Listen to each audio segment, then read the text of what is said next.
We're supposed to just tolerate this.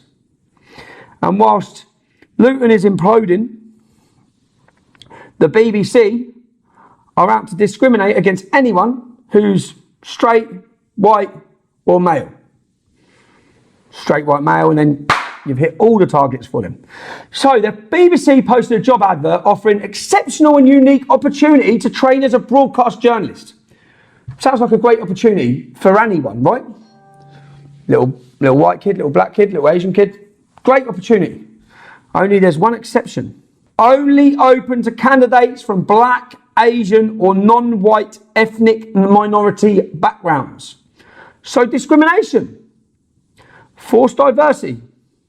What if an applicant wanted to go for that job and he's white and you have a non-white applicant? What if the white applicant's better? It doesn't matter if he's better because he's the wrong colour. He doesn't get the job.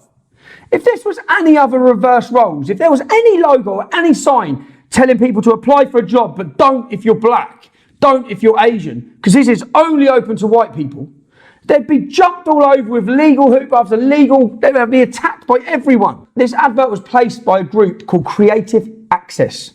They're a registered charity that is known for posting internships for non-white people. Is this new? Is this the first time? No, of course it's not. This happens all the time. All the time. Racism. Blatant racism. Discrimination. Blatant discrimination. In 2016, the BBC said they aim to target underrepresented parts of Britain with an internship white people cannot apply for. Well, do you know what? Do you know who the underrepresented people are or the most discriminated people are in Britain at the minute? It's not ethnic minorities anymore. It's young English kids. I can tell you that from Luton. You go to a Luton area where white English people are the minority and they're having a hard time about it. It's not only having a hard time about it, but they can't get a job now because it has to go to one of the minorities and they're not a minority. They're a majority in many places. At the time, figures showed, when the BBC were doing this, the figures showed they were already ahead of their expected diversity quota. They're already ahead. Say, for example, you look at the BBC. 90% of the UK is white. 90%. So why should the BBC be any different? 90% of the UK is white. But turn on your news channels. This is just forced diversity. And you know, when they do things like this, it doesn't solve any problems. It actually creates them. It actually angers people more. And it gets, who are people angry at? Yeah, they're angry at the BBC, but they're then also angry at those ethnic minorities. It's winding them up because you're getting a job when I can't. You have firemen. You got a decent man, a decent white lad will go for the job. He can't get the job because he's not gay. He's not lesbian. He's not black.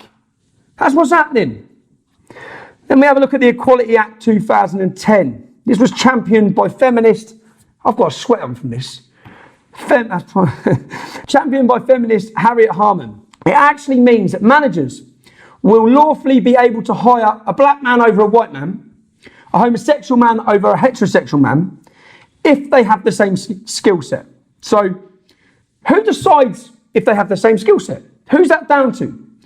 This is discrimination against white straight men, and it's legal in Britain. It's legal, as you can see, because the BBC are not ashamed to pump it out on their main websites. The left will call this positive action as opposed to positive discrimination. Winds me up. Who decides on that skill set? Who decides? The boss. It's down to the personal opinion of the boss. So the personal opinion will be, well, sorry, but I'll take the black man or I'll take the Asian man. It's not right. It's not right. Do you know who should get the job? Whoever's best at the job. Whoever's best qualified for the job.